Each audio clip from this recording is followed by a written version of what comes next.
All right, the X-Man's coming to you live, early YouTube live, 8:40, and we're coming on here to do some NFL breakdowns early, the early games today, and I'm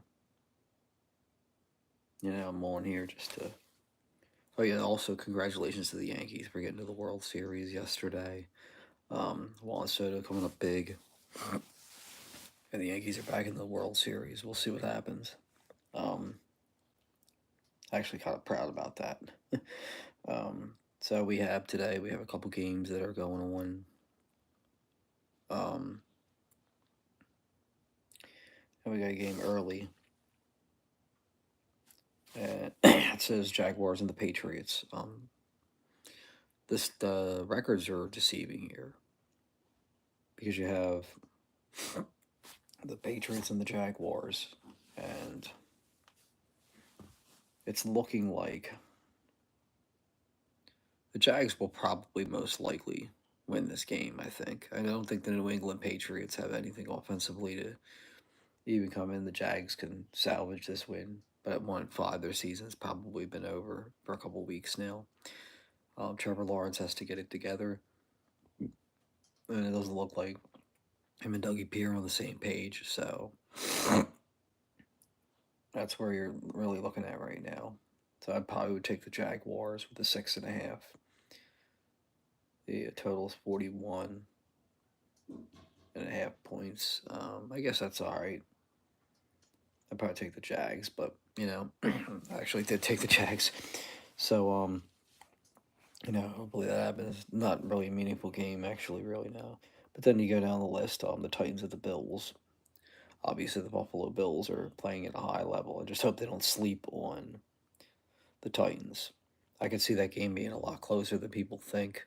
I'm thinking that the Bills might be, you know, definitely should be able to win that game, by a good margin. Um, Josh Allen just got Amari Cooper too, so I think he's really going to have a chance to really do something. I'm not. My name's not Jason. It's James. But yeah. So I would probably take the Buffalo Bills by a margin. I don't know about the 9. I probably would, but I think the 9 points probably is pretty good. Then after that, you got the Texans and the Packers. That's probably your best game right there. It seems, I think, because the Texans, like I said, the Texans are playing at a high level. I wouldn't even be shocked if the Green Bay Packers won that game, though. That this could be the defining game where the Texans finally run into problems for the first time in a while. Um, Green Bay Packers have been playing good since they barely lost to the Eagles. So, and Jordan Love's been playing pretty good. They got a pretty solid team, honestly. They still have a chance to compete there. I know they're better than the Bears, even though the Bears won a couple games against bad teams. And then obviously you have, you know, Minnesota at 5-0, but that's a fraudulent 5-0, I think. I don't think the Vikings are gonna really be in there too long. You know, the Black Knight. The Black Knight. I like that. Um, and speaking of the Vikings at 5-0, they're playing the Detroit Lions. I think I'm honestly that's the game I might take the Lions. I really do. I don't think Darnold is that great, honestly. And 5.5 for Lions -1. So I'd probably take the Minnesota Vikings. I'm feeling something. I'm feeling getting the football Sunday in me. So I'd probably take them. Then you got the Seahawks and the Falcons. Ugh. You know, Seattle Seahawks are in big trouble. I know they got Geno Smith and everything, but they just aren't. I just don't think they have enough to do any to be as competitive as they need to be. Although, the line's -3, the Atlanta Falcons are -3 at home. I mean, this is Kirk Cousins' chance. If Kirk Cousins goes out there and he performs at a high level, I think that Falcons should be able to win and cover the three. It's going to be a close. That's probably going to be a very close game, to be honest with you. Beef Mirror, what's up?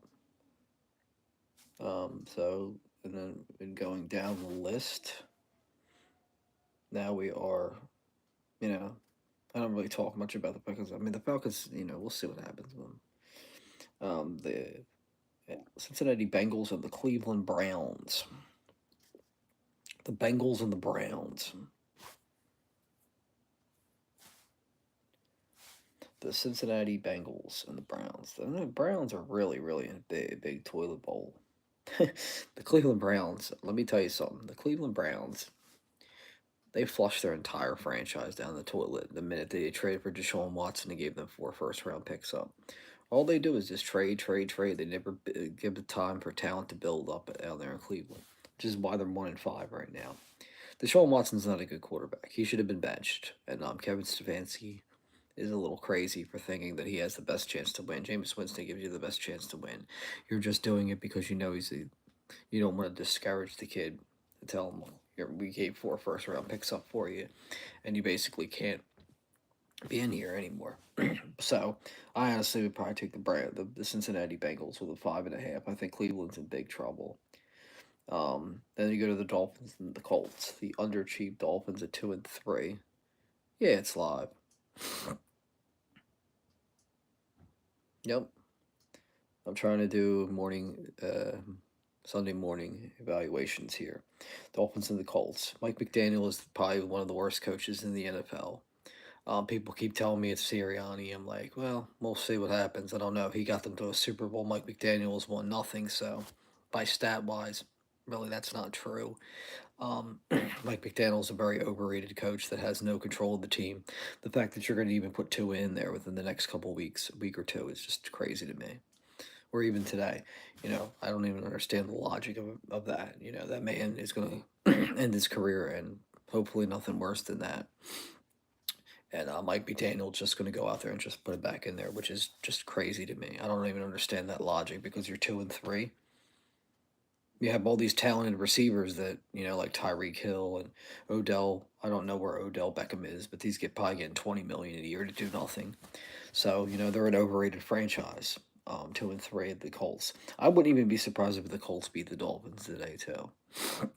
I would probably take the Colts with the -3, and hopefully they think about firing Mike McDaniel because he stinks. He's terrible, absolutely terrible. Anyway, and then after that we move down the list. We've got Carolina Panthers, the Washington Commanders.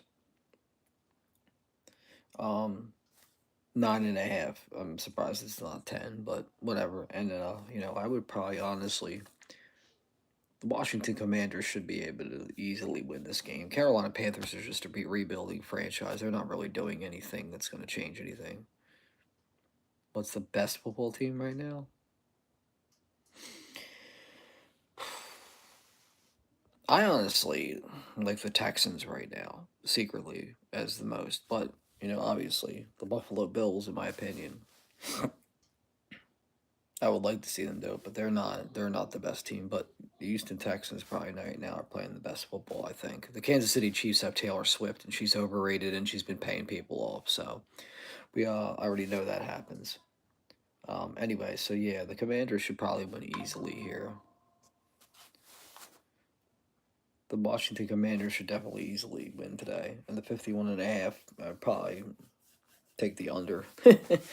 um, you know. But another thing, Jaden Daniels has really been playing good football. He's probably the best quarterback in the division right now. As crazy as it seems to say.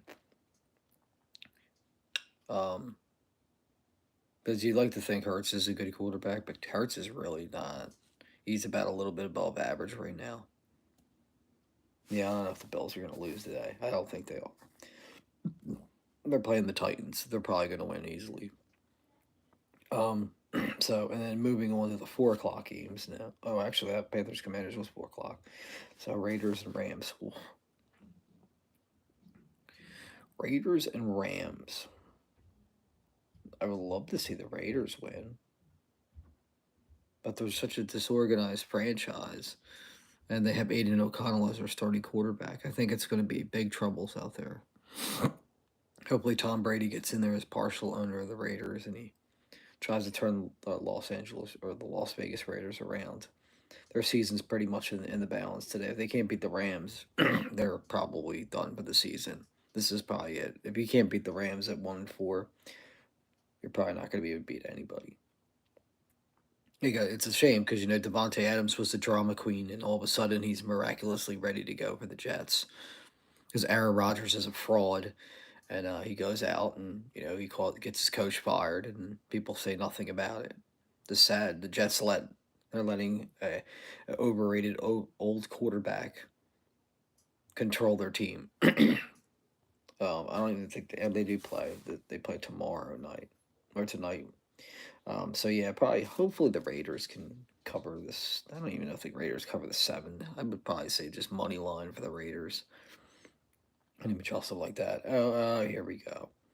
The Super Bowl rematch at 425. The Taylor Swift Chiefs and their ref paying abilities against the 49ers in San Francisco.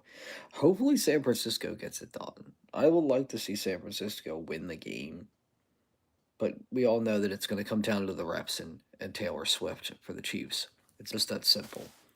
They've already made it that it's Taylor Swift's team already, and you know, it's just become one circus ride after another.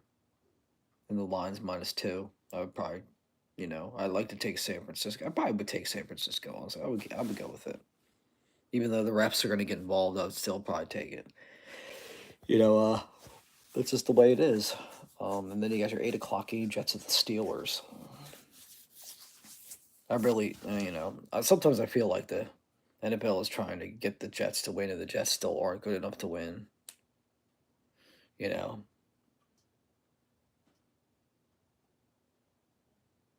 I don't know, Mr. Beast. I'm gonna try to watch the game.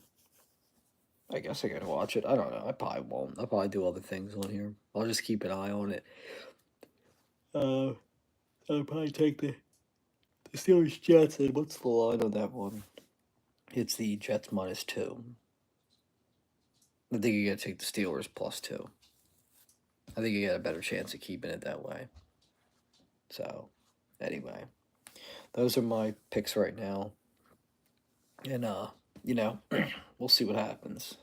You know, oh wait, I missed one too. The Eagles are at the Giants. That's the most logical game. It's tough. It's tough to say. I mean, the Eagles probably will come out and just beat up on the Giants. That's just the way it is. The Giants just don't want to win. They don't want to win.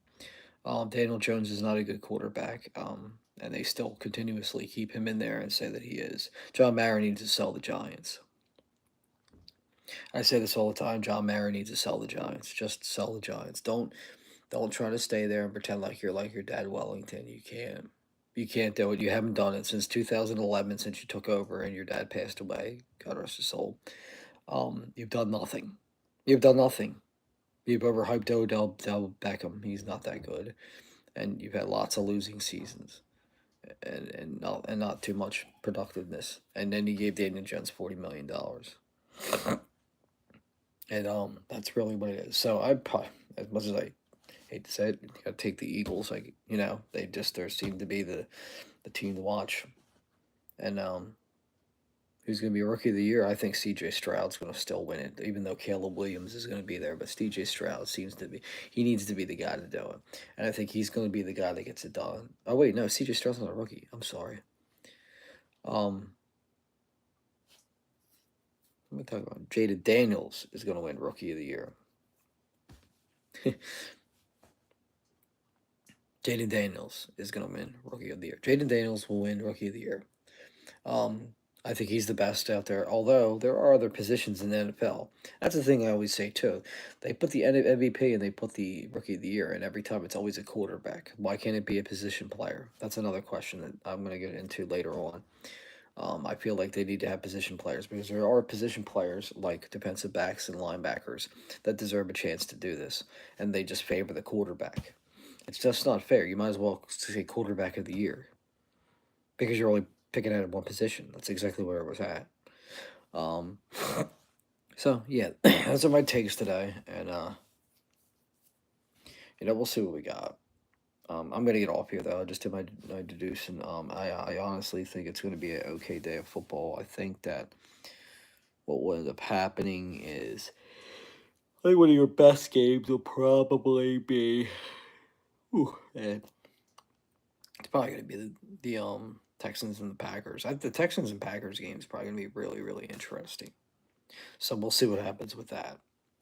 Anyway, I'll probably try to get on tonight to do the recap of everything that happened. Right now, I think the team playing at the highest level is definitely the Texans. So the Packers are a good challenge for them. So that's a very good game. I think the Lions are going to beat the Vikings. I just think Sam Darnold's a fraud. He hasn't even passed for 200 yards, and they're talking about MVP. It's just ridiculous. Stop talking stupid. But anyway, I'm going to get off for now. X Man out.